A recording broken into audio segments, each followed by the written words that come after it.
You said there was still a lot to play for. You thought coaches might be coaching for their jobs, the younger players trying to secure spots for next year's team and all these different things. Obviously, there's the element of recruiting. If you continue down this path of losing excessively, what kind of class could you possibly sign? It's not going to be great anyhow, but it'll be even worse. All those things. But I know in Henshaw's house on warchant.com, George was talking about the fact that, he wants to see some scheme changes. He's interested to see what they're going to do. I wonder how much different it's going to look on Friday night. Offensively, Mike's got an opportunity here to have made some changes, to adjust to quite a bit with all that went wrong. You can't overcome the fact that you do not have and will not have at any point this year an elite offensive line. But you've got to find a way to do some things a lot different to get a run game that's ranked. I believe, Corey, you pointed out on Twitter, it's dead ass last now, right? After this weekend's play? Yeah, Kent State ran for 67 yards in their loss to Bowling Green. Banner day for Kent State. So they shot up to 132. Florida State snuck back into that 133 hole. So they are dead ass last in the country in rushing. So what do we think? What do we think we see that's different on Friday? Obviously, things can't remain the same and have any success.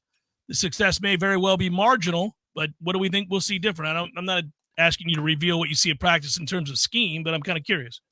One thing that Alex Atkins talked about today, Alex Atkins spoke to the media today, and one thing he talked about with using Jalen Early and Andre Otto at guard, he talked about wanting to get some more athleticism when they're pulling.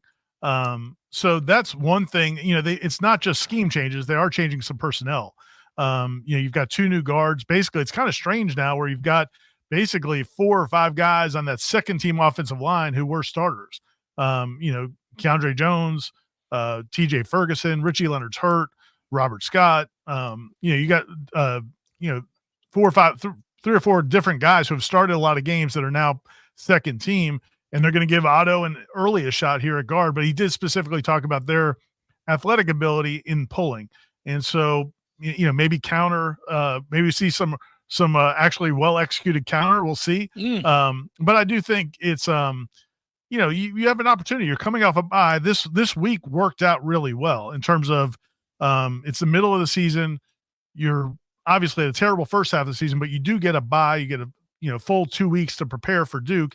And it's a tough defense to prepare for in the fact that they do a lot of different things.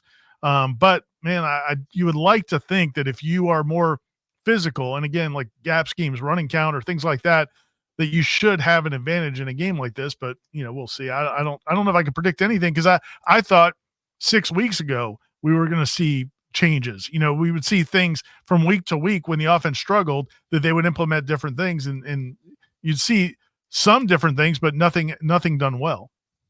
I feel like we're a little broken projecting some of the changes we'd like to see or hope to see, or results that we would hope would be different. We've run into this case of until you see it, makes perfect sense, Ira. You're not going to believe it. And even coming off of a bye week with a beatable opponent, we're jaded a little bit. When Jeff made the point about like what we're looking for in the second half of the season, Brett Taylor has a question or a post that I thought we should mention or bring up. Brett says Mike should have a short conversation with every assistant coach. Your position, quote, your position group stinks. Is that my problem? Is it their problem, or is it your problem? The reason I think that's a good way of phrasing it is because to me, that is the biggest storyline of these next 6 weeks. I mean, the young players getting to play, that's it's great. And I think that's going to be a positive. There'll be some negatives to it as well.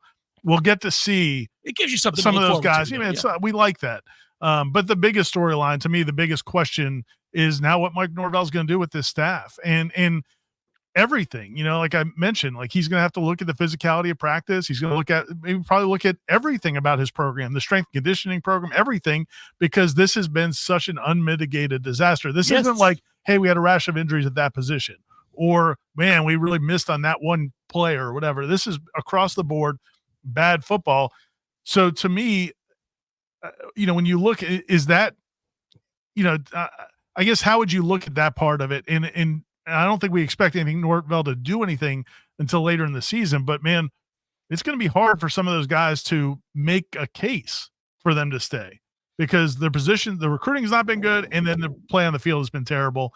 And to me, that's going to be the number one question over these, going into the offseason. How do you fix a mess? Yeah. Wouldn't it, Ira, when you think about what he's going to do in the offseason when it comes to coaching changes, they're all coaching for their jobs, right? I think we can all agree on that. Sure. But none of them are safe. Like literally none of them I feel like are no way he touches me.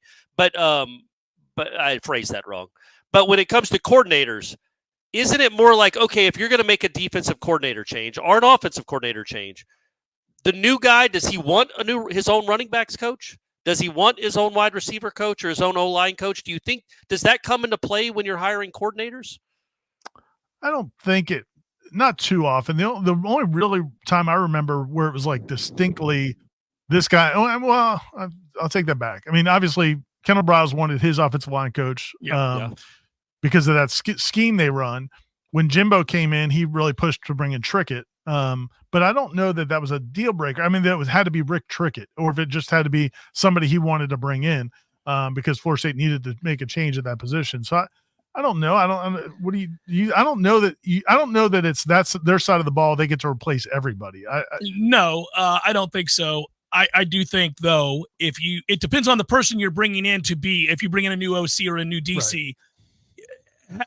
How much sway do they have? How good are they at their jobs? And thus, I can't miss out on this opportunity to bring in a known game changer, a guy who's had success, a known commodity, had success everywhere.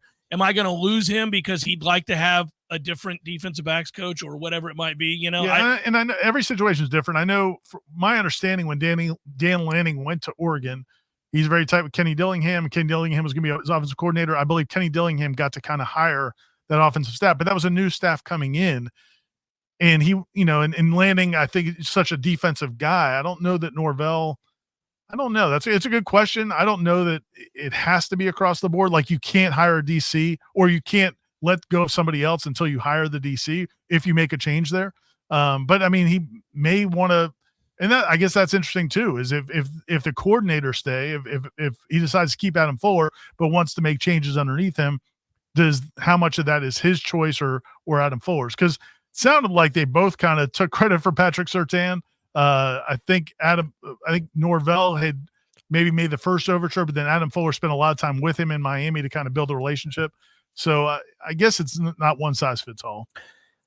I'm wondering the sheer, the numbers, the magnitude of the task at hand here. Coaches, traditionally, all of them, are really, really not want to make changes. They're not guys that you can't wait to fire people that they brought in.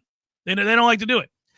They'll usually find an excuse for why things aren't working out. They may change the way they do things. The operation may change, but they don't like to have to make changes. But when something is this bad, and this is a disaster, and I don't think he's oblivious to that. He knows this is completely unacceptable. I believe that just from his comments and just things that he said, it seemed to suggest that he knows. He knows this is all kinds of messed up and that it can't be allowed to continue.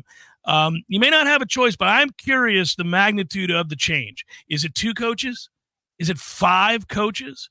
Do you change 5 coaches and change the way you practice? What do you do about recruiting? Because they haven't recruited the prep ranks well. What is he looking for? He's got to ask himself some very tough questions about how his operation has led us to where we are now. Last year, he certainly had to have been on cloud 9, that his modus operandi led them to a 13-0 season, that the way he went about attacking the portal and changing the culture led to a rapid turnaround, and how quickly that has fallen. Now he has to also take the same sort of approach and say, I failed. This is nothing short of a failure. What you're watching right now cannot be excused away, as you said, by injuries or a hiccup here or there, or this is just, modern college football. No, man, you're dead last in the country in rushing, and you have a ton of returning players that have, and the ones that aren't returning are guys that have played a ton of college football on the offensive line, and you're dead last.